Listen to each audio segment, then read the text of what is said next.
Good evening, everybody, and welcome to tonight's masterclass. My name is Mike Ast from HSS, and I'm really excited to talk tonight about when will robotics and navigation become the standard of care in joint replacements. And the reason we're talking about it is because the trends speak for themselves. We've seen a dramatic increase in the use of technology in both hip and knee replacements over the last couple of years. And while it's happening in the United States, it's also happening all over the world. In fact, 21% of members of the American Association of Hip and Knee Surgeons said that they use technology in their knee replacements in 2018, and greater than 30% of knee replacements get technology across Australia. So I think it's not just when's it going to happen, it's that it's happening right now. And our job is to kind of figure out how it's all going to work out. And the reason it's happening is because we know that it works. Computer navigation for total knees reduces revision rates, especially in our highest demand patients and our youngest population, which also happens to be the population that's growing at the fastest rate across this country. And it's not only reducing revision rates, but even perioperative morbidity can be decreased with the use of technology in knee replacement surgery. And so it's got surgeons' attention, but guess what? It's also got the payers' attention. And they don't know how they feel about it, but they're certainly confused. Read this directly from the website of one of the largest payers in America. It says computer-assisted surgery is investigational, but then if you keep reading down, it also says that it's integral to the procedure. So clearly it might be investigational, it might be integral. I think what we're seeing is that new note at the bottom was added recently because what used to be investigational is now being considered integral to the surgery. And if it's integral to the surgery, that kind of answers our question at the beginning, is when will this become standard of care? I think it's happening right now. And I'm super, super excited to talk about whether it's robotics or navigation, how this affects the practices of our panel tonight. And I want to introduce them. First, we'll start with Linda Suleiman. She is an assistant professor of orthopedic surgery at the Feinberg School of Medicine at Northwestern. She's also the assistant dean of medical education and the director of diversity and inclusion. She trained at Northwestern after finishing medical school at Howard. And if there's anyone out there who doesn't know who Linda is yet, you definitely should. And I promise you, you will as we move forward, because she is an absolute shining, rising star in our field. On our other panelist tonight is Cory Calendine. If you don't know who he is, just check TikTok. He is the chief of the Division of Orthopedic Surgery at Williamson Medical Center. After getting his MD at the University of Tennessee Medical School, he did his residency at Vanderbilt and his fellowship at one of my favorite places, the Anderson Orthopedic Clinic. So Linda, Cory, thank you so much for joining us today. Pleasure, Mike. Good to be with you. Thanks for having us. Oh, it's absolutely my pleasure, really. It's so excited to talk to this group because I think when you look across the country and you start to think about who's known for technology and knee replacements, the two of you are obviously people that are known, and in the way that modern surgeons are known, not just because you publish a lot, not just because you work with industry, but look on social media and you're going to see it. And I think that goes to the power of technology, not just in surgery, but across the world, the ability to democratize opportunities and access to education. And I think both of you are absolutely great examples of that. So really, it is absolutely my pleasure to have you. So let's think about it for a second. Let's talk about it. Linda, what do you think is the role of technology in arthroplasty surgery today? How do you use it? Do you use it all the time? So to talk us through your practice. Sure. So my experience, I'd say I'm probably relatively new. I'm about 2 years worth of pretty dedicated technological experience. My first time actually seeing any type of navigation was with one surgeon during fellowship. And it was really just a couple cases. It wasn't a significant part of his practice. And what I realized going back to a teaching institution where, we have 30 residents, we have fellows, and kind of delve deeper to how we teach orthopedics and just medical education in general, I found there was this kind of gap in understanding our learners today. And what I mean by that is, I'm sure Cory can maybe comment on this because he's probably a little bit older than I am, but back in the day, from what I hear, way older. Thank you. Back in the day, from what I hear, it was a lot of, doing cases. You're talking about kind of theoretically, this is how we release knees. This is kind of how we reconstruct pelvises and hips and revisions. And I remember like talking and teaching to my residents in clinic and in the OR, and they kind of had this blank stare looking at me. And it's like, we're living past this whole, feel this knee, does it feel looser? This is the order of releases, these things that to us we read out of a book. I think this generation of learners needs some feedback.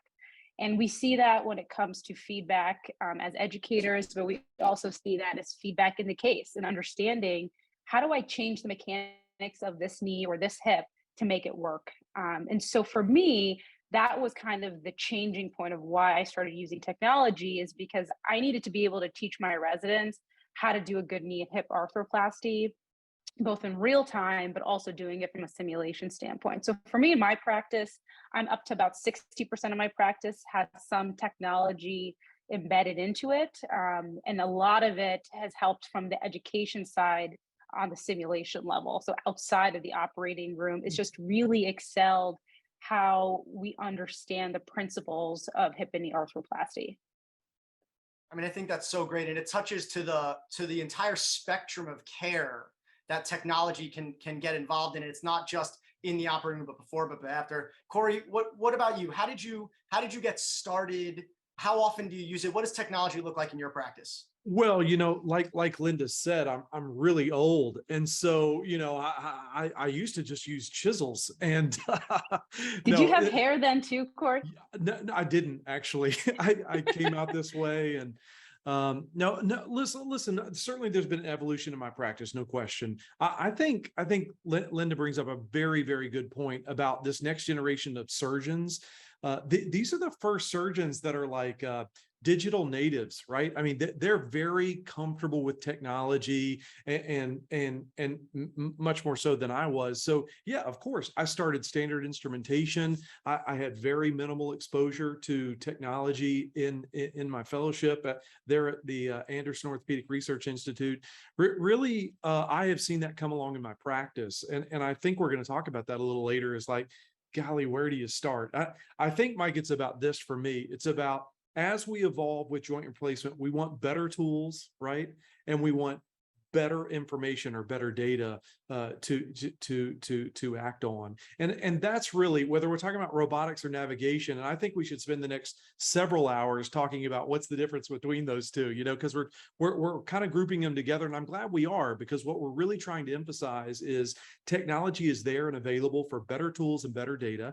And how are we going to use them in our practice for better patient outcomes? The reality is the reason why we're talking about this is because outliers still exist, complications still exist, and all of us are trying to solve that equation, right? And we're stepping away from this concept of joint replacement is all about art, right? It is art. There's still things that are spiritual, right? There's still churches that we go to, right? Our training programs are kind of the PCL, that's the art.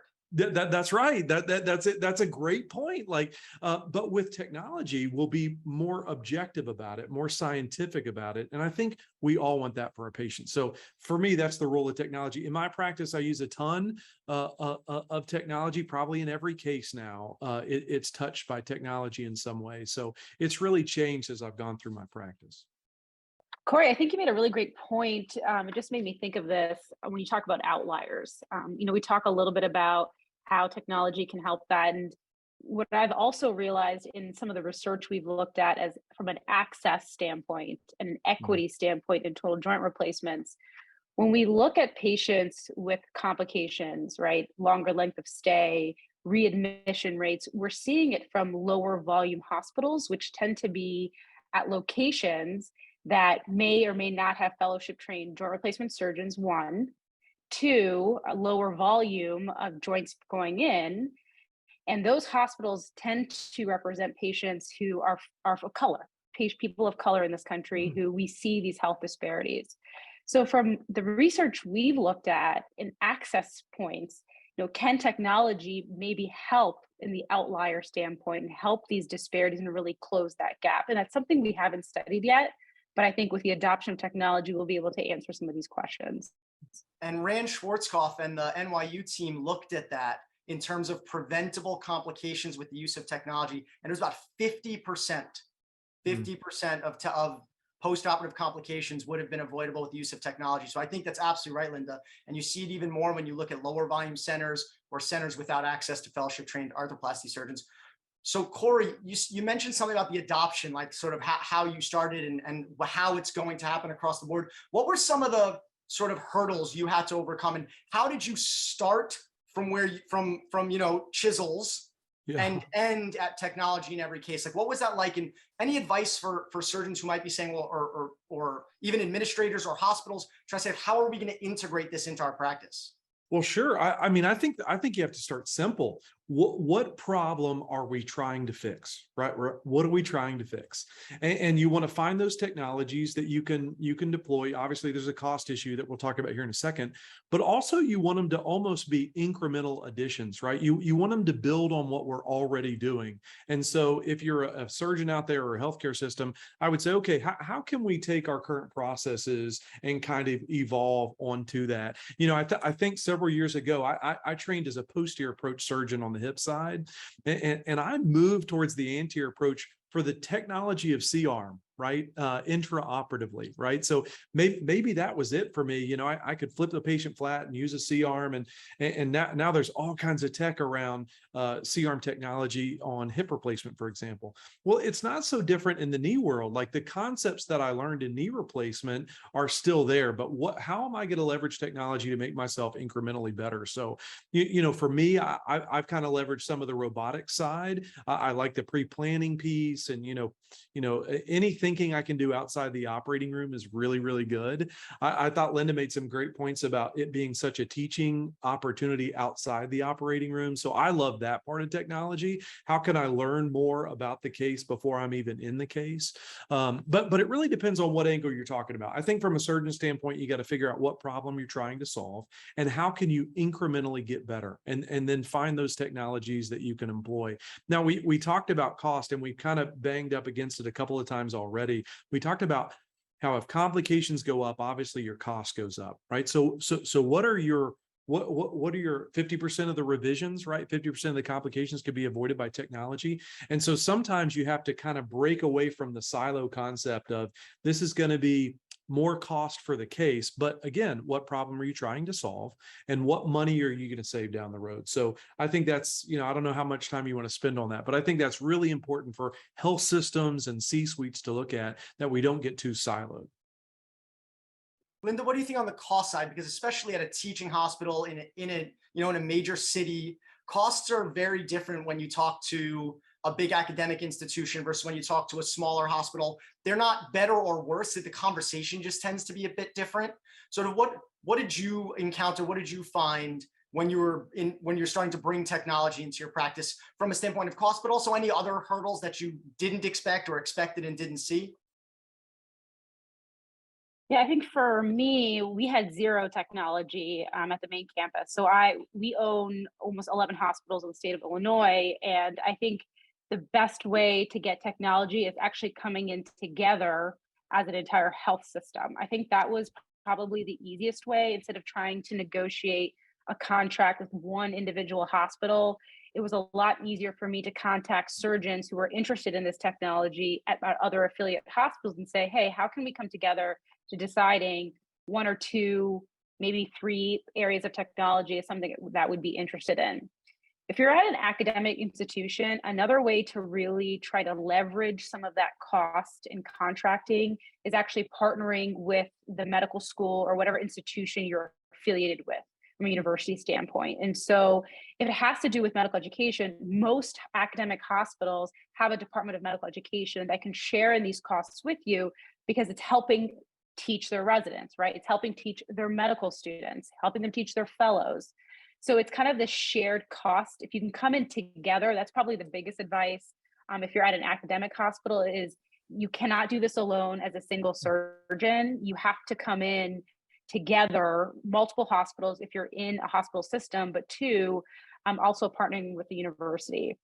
I think lastly is really making sure your team is excited to do this with you, excited to come on this journey. And I think what can happen is you say, hey, we're going to start doing robots. You have to make sure your staff are educated, trained to understand, how the flow of doing a robotic procedure or a navigation type procedure will work. That also includes your residents. We had labs before I even did my first robotic knee replacement at my own institution. And lastly is checking in on that process. Is that process and protocol of how you're integrating the actual technology working? So for me, after that first month of launching the program, we met with the circulating nurses, the OR nurses, the anesthesia team. How can we make the flow and incorporation of this technology even better and more seamless? And checking in every 3 months. Now we're about 2 years out. We meet every quarter just to kind of re-engage, issues we may or may have had. How can we make this process a lot easier for everybody on the team? It's an interesting point, right? It brings up the value of simplicity and explaining the simplicity of technology, not just to your hospital, but to your team. So for instance, the fact that with most types of technology, you can dramatically decrease the number of trays you have in each case, decrease the setup time, right? Things like that are not only valuable to you, they're valuable to your team, they're valuable to your hospital, they're valuable to an operating room. And I think the sort of the sell of those parts is something we forget about. The thing that I thought was the kind of the most amazing thing you said, did you say you got surgeons to work together? I think that's the first time I've ever heard that. Usually you put like 5 surgeons in a room, you get like 9 ideas. I can't believe it. Good for you. It's amazing. I don't know. You gotta offline, you gotta tell me how you did that. That's pretty unbelievable. It's a woman's touch, Mike. Yeah, I was going to say, Mike and I don't have that. I don't think. I haven't seen it either. It was amazing. But listen to what we're talking about so much is as we introduce these new technologies, these robotic and navigation platforms, the emphasis on education, right? On training. Like, how cool is that? And we don't think so narrowly about just the surgeon. We think about the team. And I have seen in my practice a lot of benefit from that level of training. Linda was talking about adding technology into an academic center.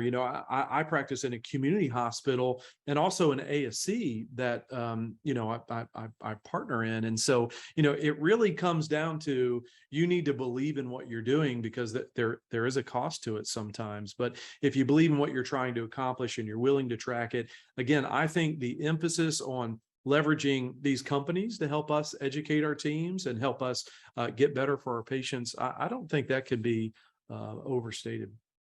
And of course you had to go and do it, but you said the word ASC. Oh, now I'm in. Now's the conversation I'm excited about.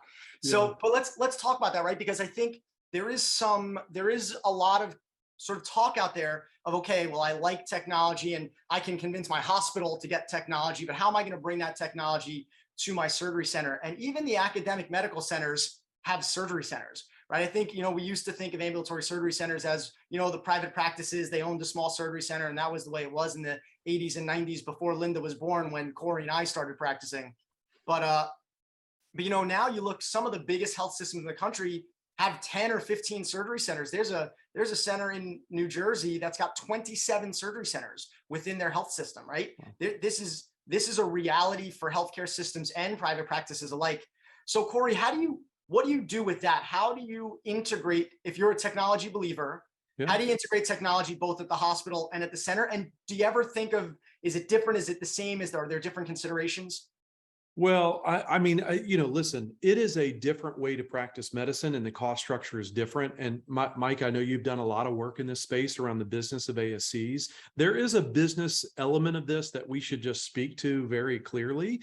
And, in the sense that we want to be sustainable in order to give good access to our patients. I'm very, very thankful to have the same kind of technology at my hospital as I do at the ASC, but that came from cash investment. And for us, it was a new ASC center. So we partnered in ways with the company on growth, overall volume growth. Listen, I do not do technology, never have, never will do technology to attract more patients. But I think we've already touched on it, that people are finding this technology, patients are interested, and there is this element of practice growth that has to be balanced. I mean, again, that's not my motivator, but it's certainly a benefit that makes the cost structure work. Linda, what do you think as you start to think of expanding? You've got your main central hospital, but your health system, like every other health system, is expanding. When you're opening new hospitals, when you're opening smaller centers, when you think about expanding out into the community, do you think about sort of how you're going to how you're going to bring technology with you? And do you ever think of using the same technology, different technology? How do you kind of think of it? Yeah, so we're actually opening up our first ambulatory surgery Mhm. center next fall, and so we started the planning. And it was amazing to me how the first question was also, what type of technology are we bringing here? So it's already in the mind of our hospital administrators because we've had such a successful program across our health system. But it's really because we're building from ground up. It's really making us kind of think about, do we use the same technology that we're currently using at the main hospital? Do we change to a navigation base, a robotic base, whatever it may be? And it's a different community entirely that I'm currently not serving. So really understanding what type of access I'm trying to gain at the ASC, I think will be really helpful in planning the type of technology. But to me, it really just amazed me from the conversations I had 2 years ago when I first came and said, I want to I want to use technology in my practice, to now you're telling me what are we bringing into the ASC. I think it just shows where the trend and conversations are happening from the administrative level. And it is interesting because it used to be like an immediate no. They're like, oh, you want to spend money? Yeah, that's not happening, right? And it is fascinating to kind of watch how that's changed a little bit. Now, Cory, your hospital, do you see that too? I mean, I know your ASC, that you're in charge, and that's kind of the thing I like about ASCs. We always say that surgeons are in charge, so you think that the decisions are going to be made based on whatever you think is best. But I got to tell you, I've found a lot of administrators a lot more open to the conversation in the last year, sort of similar to what Linda's saying. Do you see it too? Well, I absolutely see it. I benefited from, our hospital was one of the first to bring in Da Vinci, this soft tissue robotic system that's so popular now. So they understood that from a hospital growth perspective. I'm in a community hospital, so they understood the growth side. But yes, I think C-suites now understand that there's a patient demand for it. And look, we all want to be known as those people who are doing our very, very best for each and every patient. That's really what technology is bringing, right? Better tools, better data, but we can personalize it to that individual patient, right? We don't have just a chisel anymore. And so I think that message is really coming across at all levels. And yeah, now they push me, which is great.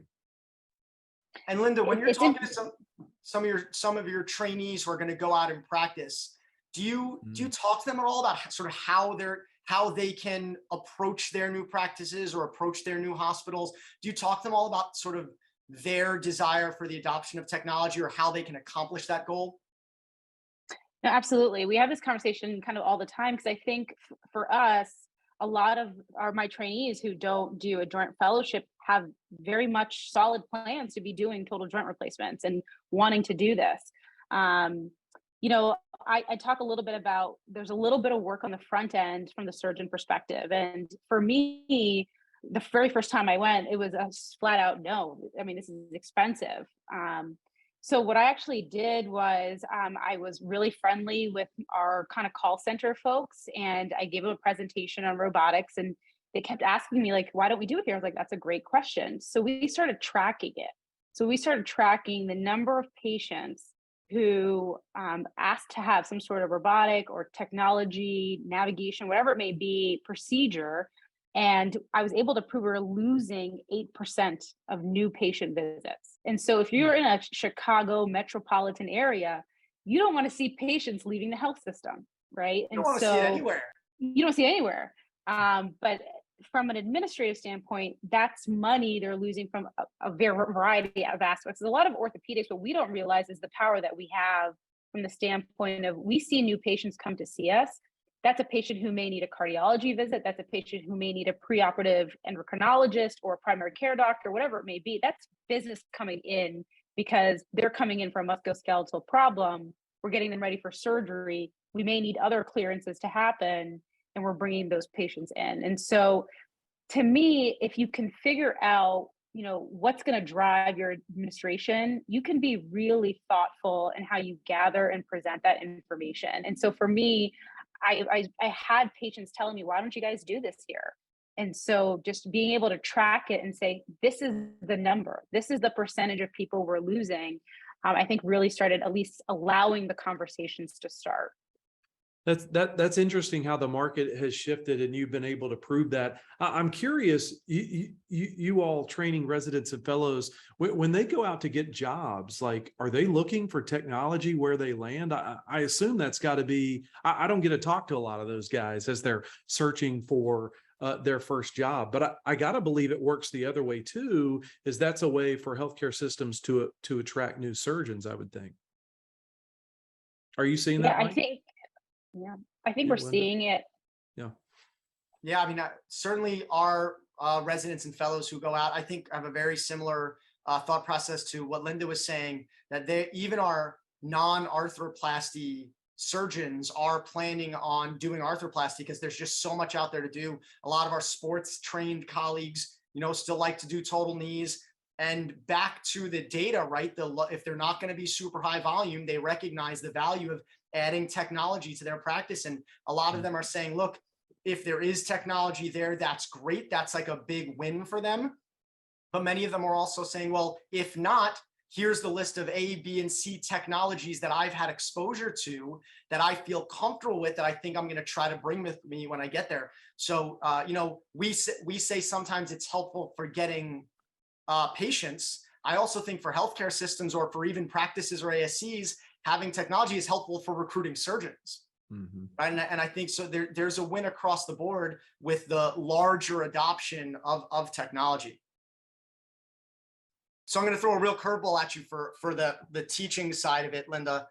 So last week we had grand rounds, and a surgeon in my hospital who is extraordinarily famous, former president of everything, who does not use technology in his practice, said, at some point, I'm concerned that if you don't use technology, it will be a liability. You'll get sued for the dislocation. You'll get sued for the unbalanced knee.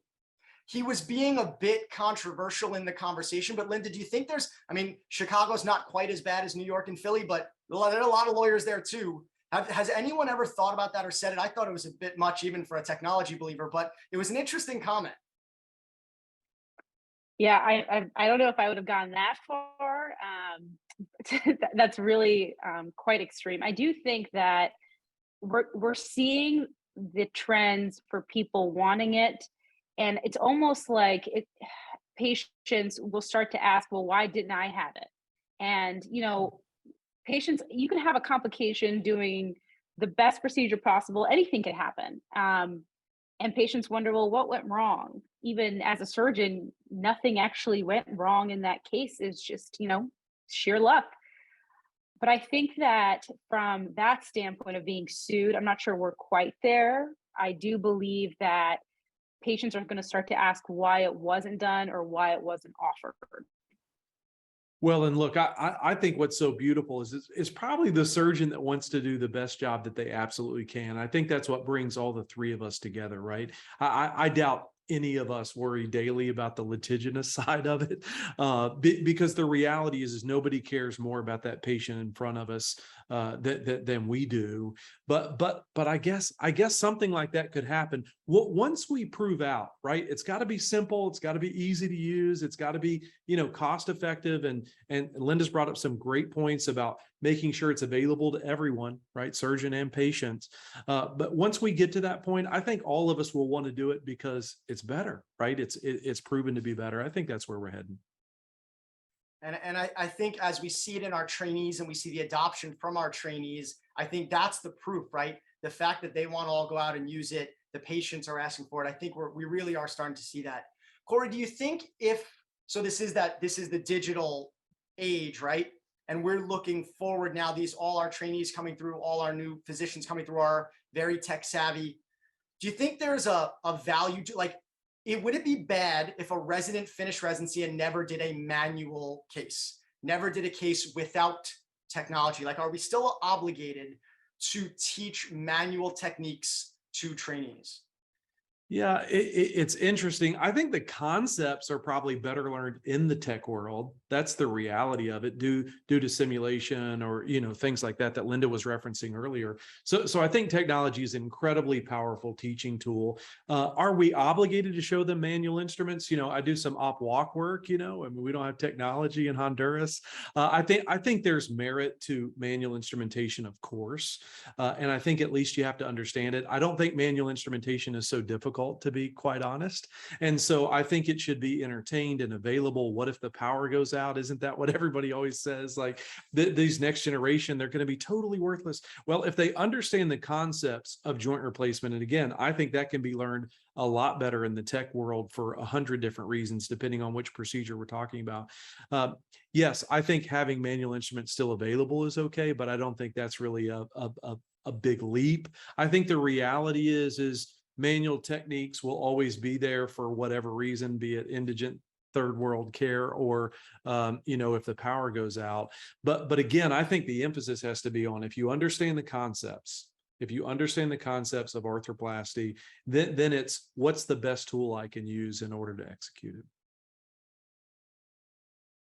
What do you think, Linda? You're of the digital age a little more than at least Cory and I. Do I have to make sure that my residents can, or my fellows can do manual instrument only, which by the way, I don't do any, and I don't do any hips or any knees or any knee revisions without technology. Do you think I'm doing a disservice to my trainees, or is this a like blip on the radar until the point where every single surgeon and every single patient has access to technology? So what I love about that question is people assume if you don't teach manual instrumentation that you're not teaching the human expertise and the critical thinking that's required of a hip and knee replacement. I think that's what people assume when you say, I'm not teaching anything manual. Now, for me personally, it's still 30% of my practice.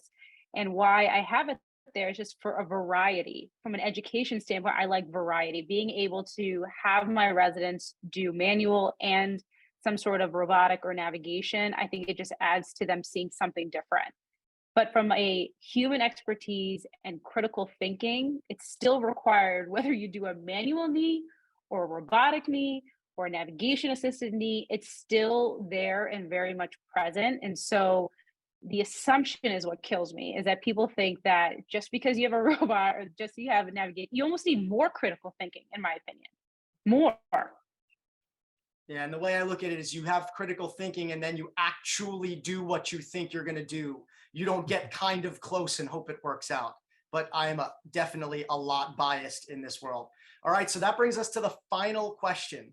Linda, we're going to start with you. It was on the first slide of the night.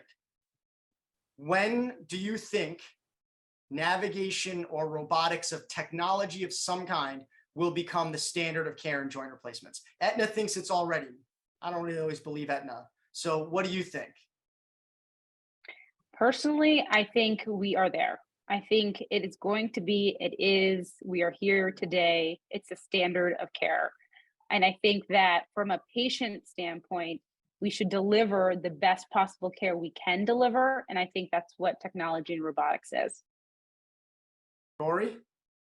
I mean, just to be adversarial, I'm going to say 2027 is what I'm going to say. And that's when the legal cases are going to start. No, Linda brings up the perfect point. Now is the time, and there are enough options, right? We've talked around cost. There's a wide range of cost. We've talked, kind of informally here, robotics, navigation, all this kind of stuff. I think the reality is there are enough options that everyone can participate in what I think is this digital evolution. So are we in the digital age? We absolutely are, for all the reasons that we've talked about tonight. We should all be looking into it as a way to get better. Is there one solution? Is there one mandate? Is there only one way to do it? Not yet.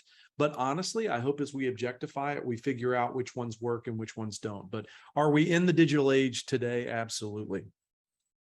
Yeah, I couldn't agree more. And I think it really does go back to achieving the goals that every surgeon walks into the room to do. You want to do the best job for the best patient, for every patient, in every setting across the board. And so once there is technology for all of the different implants, technology that works at each different site of service, you can democratize access to quality care and democratize access to quality education. And I think that's the key, right? Once we achieve that, that defines what should be the standard of care. So I totally agree with both of you. I think those sentiments were absolutely great.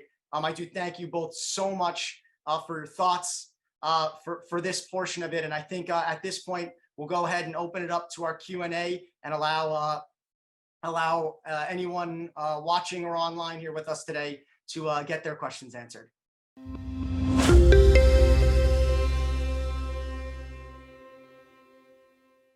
I want to thank you again for that great session. I mean, I think a lot of people heard a lot of things they agreed with, a lot of things they had some more questions about, and I'm really excited that some of our listeners and attendees tonight have sent in some questions. So I'm going to kind of rapid fire some of these to both of you, and let's see sort of where the conversation takes us.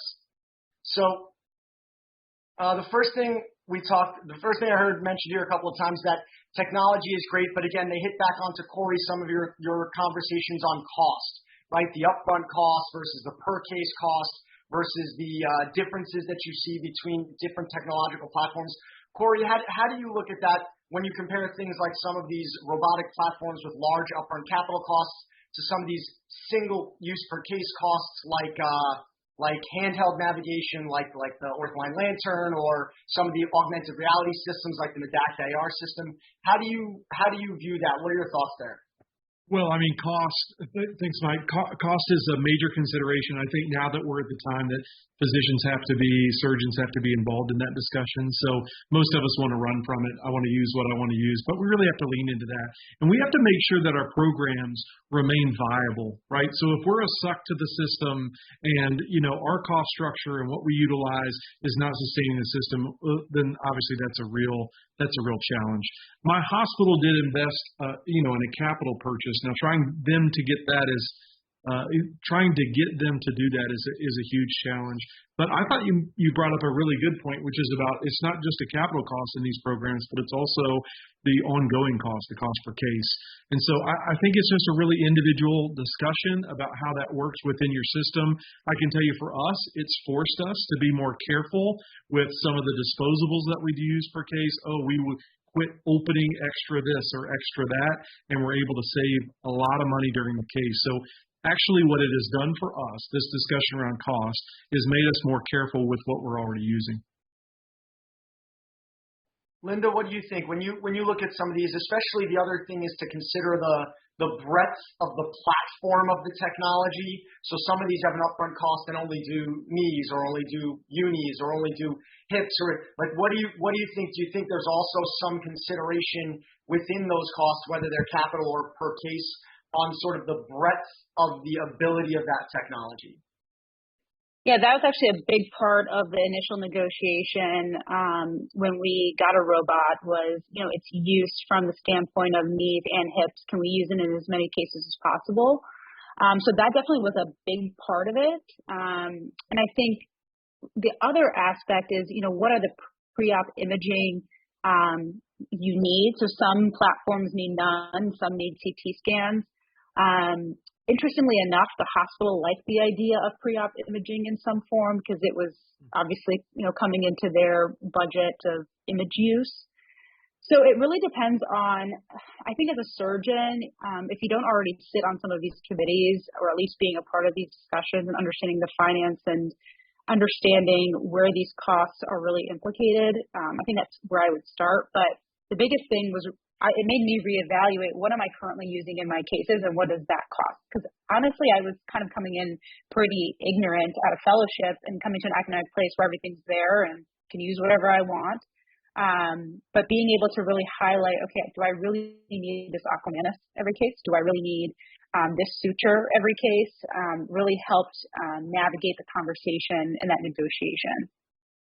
And it's interesting because I actually had the exact opposite experience, where I worked with one hospital at one point in my career that was trying to use an image-based technology platform, and they kept getting the images denied.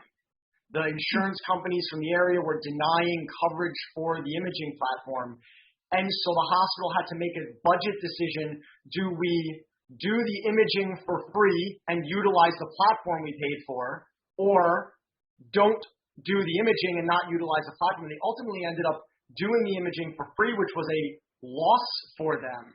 And I think that is one of the challenges we see in the regional variation in coverage for some of this imaging, and also some of the advantages in some circumstances of imageless platforms.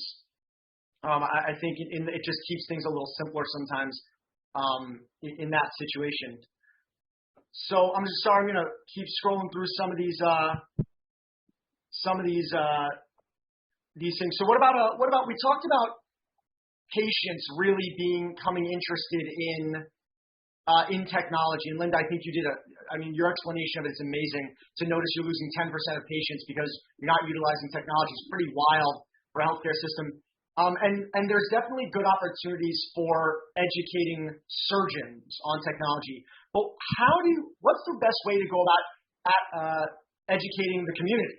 Do you have programs, or do you have ways out there? Have you seen opportunities to educate the community? I guess we'll start with Cory, to educate the community around the value of technology. Well, for us, we're the ones that should be the one educating, right? We're all frustrated that they went to Dr. Google, but when was the last time you stepped forward and explained it to them? So I really think it's a calling for us now, and I've enjoyed some space digitally there in the social media world trying to educate.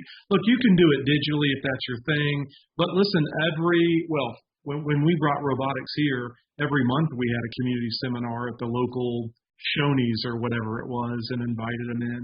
I think the emphasis there has to be, your patients are going to be educated about tech. Who do you want them to educate, to be educated by? And, for me, I think I would want to be that one to educate. But it takes work. Linda, have you done anything like that? Have you done any educational work or known of any educational opportunities that are out there for patients? Yeah, so we actually have a community outreach program where we target certain areas that may not have, we look at the volume of total joint fellowship trained surgeons in that area.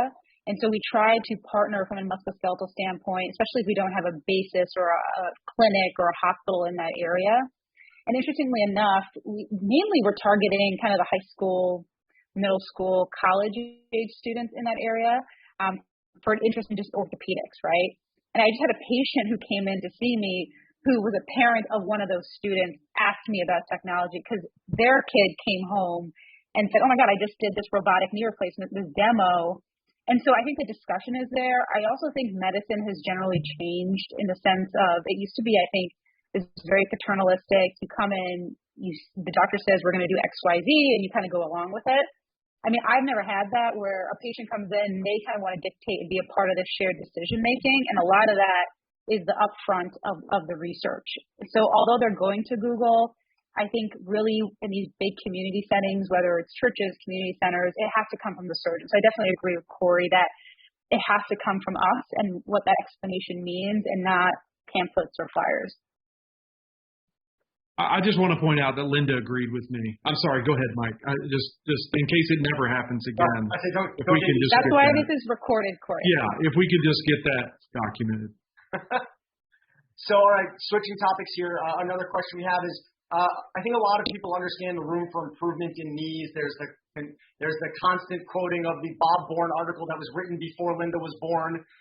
That 20% of knees are unhappy. That was, by the way, redone in Chicago not that long ago, and it was only about 9% of patients. So, we like using 20 when we're trying to prove something. We say 9 when we're talking to ourselves. It's somewhere in there. But on the hip side, does the panel, do you both think that technology is the standard of care in hips as well? Linda, what do you think? So I actually find it more useful in hip cases, personally, for me. I remember going to AUKUS 2-3 years ago, and they started talking about spinal pelvic, and me just sitting there kind of dumbfounded, like, I just will not understand this topic. I'm just going to do dual mobility and whatever I don't understand and call it a day. And I think for me personally, the technology, I'm really lucky that I have an EOS machine. So I'm able to get these standing films, and how we apply it through technology and be able to take some of these angles and understanding how that actually affects our cup positioning, how it affects dislocation rates. I think that's one aspect. We look at Lumenix paper that was done at Northwestern, 30 years ago. Those numbers don't even stand anymore. And as we're seeing patients, as hip and knee arthroplasty is growing, so is lumbar fusion, so are degenerative spine disease. So we as hip surgeons need to be able to personalize this surgery for our patients when it comes to prior surgeries or deformities, and really understanding this cup is not always going to go in the same anteversion, the same abduction every single patient. And I think that's where technology has the biggest impact. And Cory, I also think, some of it comes down to your definition of technology. I think you made a great point earlier where the technology that has driven a lot of the anterior approach world is fluoro. But that's technology. That is different than what people were traditionally doing in their Harding approaches or their approaches with a patient done in a lateral position. They couldn't get an x-ray. So whether it's fluoro, whether it's navigation, whether it's robotics, I think the broader you define technology, would you agree that that actually almost makes this a simpler argument that in hips technology is the standard? Yeah, I mean, I think the question is better possible? And I deeply believe it is. Just like Linda's saying, we have a better understanding of hip spine. As we understand it better, our targets for that individual patient get more narrow, and we need something to execute that. It's a little bit like, and listen, we're having this discussion to be very critical about tech and where it is in our space. But the reality is just because, the old rotary phones work didn't mean we didn't try to do something new and different. So I hope this discussion is not, hey, jump on the newest, freshest, sexiest, most expensive thing. I hope this is instead a conversation around, this world is moving and better really is possible in a lot of different ways. And we surgeons need to be the leader of where this is going. And personally, I guess I'll take a little liberty and answer a little bit on my own just to kind of keep going with that, is that, we talk about in knees, we want to do our alignment different. We want to do this a little different. We're going to get to kinematic alignment in a second. But in hips, we do know there are still basically three problems: infections, fractures, and dislocations. And in knees, our data is a little shoddy, right? It's a little hard to determine, did that alignment really help that patient? Or in hips, when you look at it, the traditional dislocation rate for a posterior approach hip over the last 20 or 30 years was somewhere between 1% and 2%. And our current dislocation rate in technology-assisted hip replacements is 0.2%, right? The data is real. We need to prevent dislocations. Technology, in addition to Linda's points on understanding hip spine and really getting down into the personalized positioning of implants, I think it's absolutely proven that it works for achieving an actual goal we need to do. So I absolutely think that technology of one kind or another is absolutely the standard of care in hips. And I think a lot of people would agree with that, especially when it comes to leg length and cup position. All right, so again, we're going to totally flip topics because I brought up there a second ago. We had a couple questions on back to knees, kinematic alignment. The idea of, but I don't love that term because I think it's been a bit bastardized. We'll call it alternative alignment strategies. Mm-hmm. Linda, what do you think about some of these alternative alignment strategies? And I want you to answer that part of the question really quickly. And then, do you think they're achievable without technology? So I do think there's a role for alternate strategies of mechanical or kinematic alignment, whatever you want to call it. I came from the mantra of soft tissue release, soft tissue release, soft tissue release. I think one of the Q&A questions was from one of the Rush Fellows.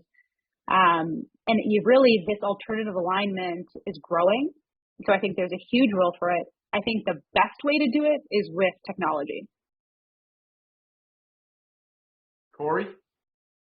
Yeah, I think it's all about personalization. And I think if it hasn't been already, it's going to be overused, that term, individualizing the plan for the patient. But that is only relevant if you have technology. Because if all you have is a metal rod to shove into the femur and a cutting block that's 5 or 6 or 7, you don't know where the metal rod is anyway. So, make as many guides as you want. So I think as we, that was my point, is as we're getting more data, as we're learning more about that individual patient, it is going to take tech to execute.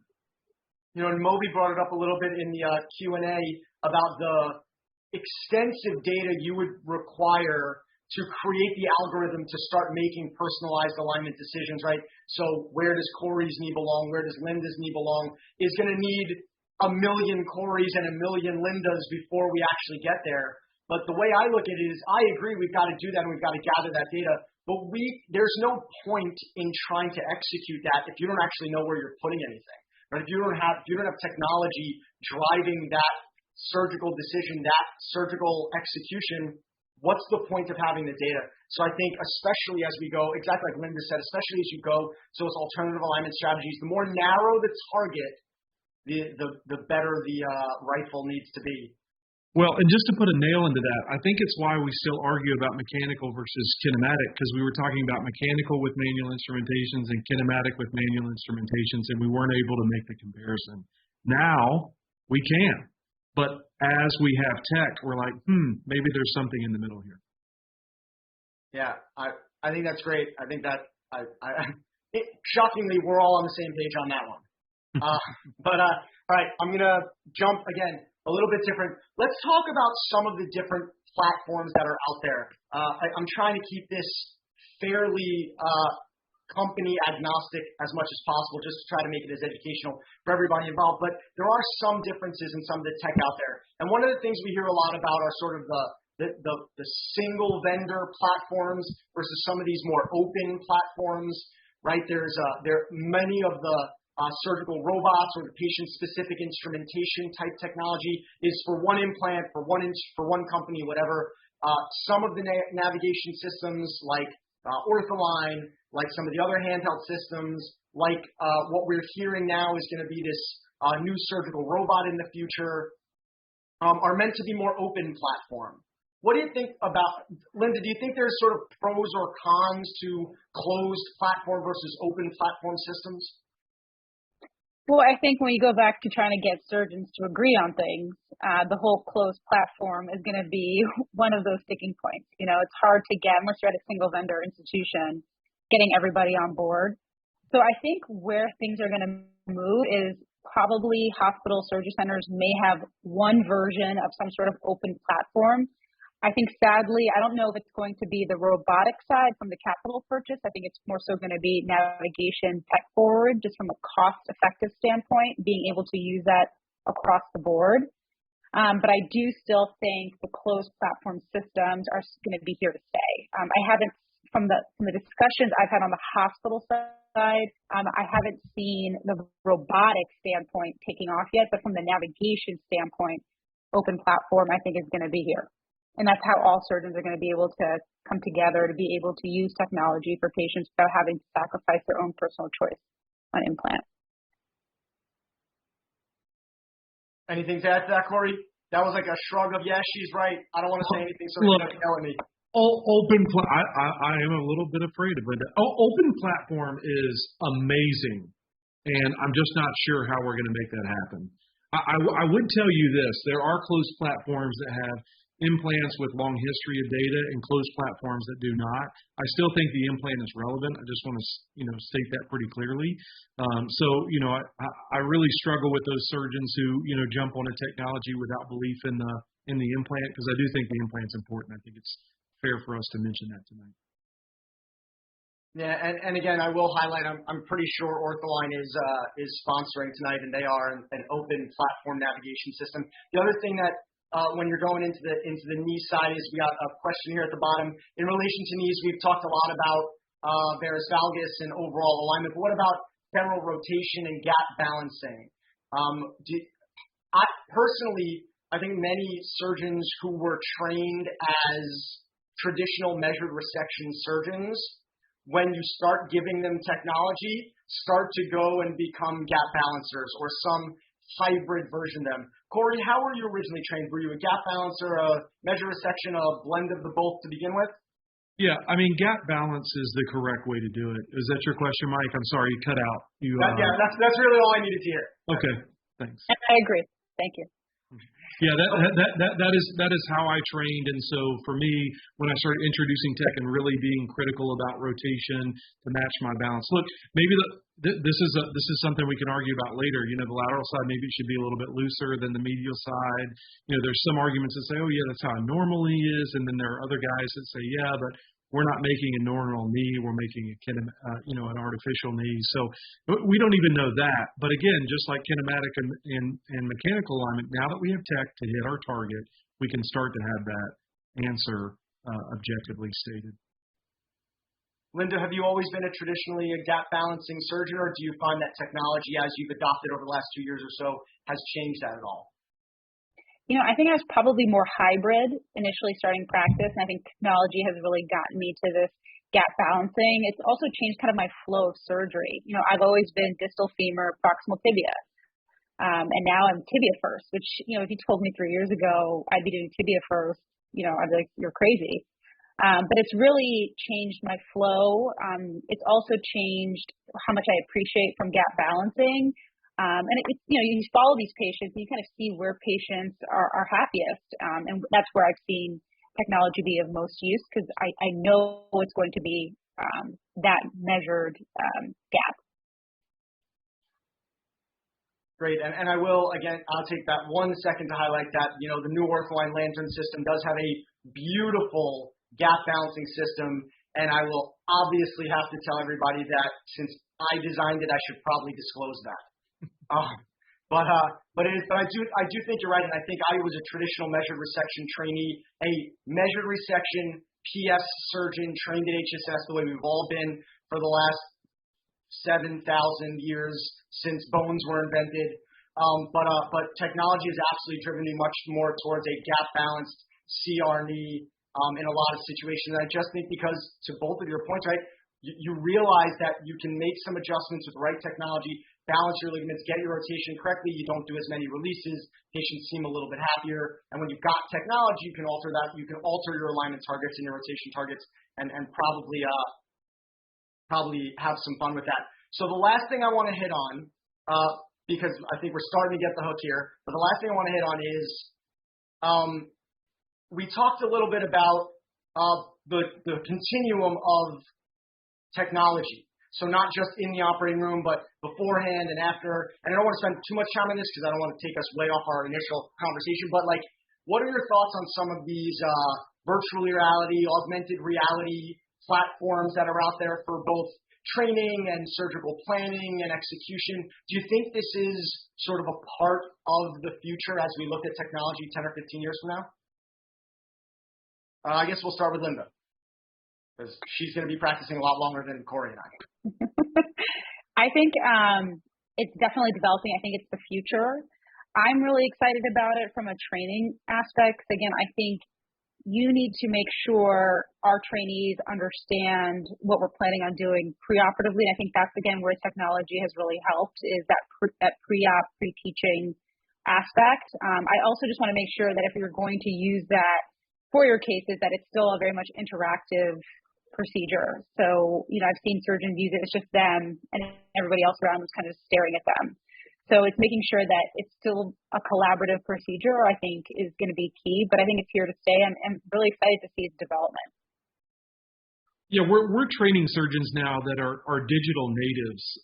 Linda may very well be in that category, not me.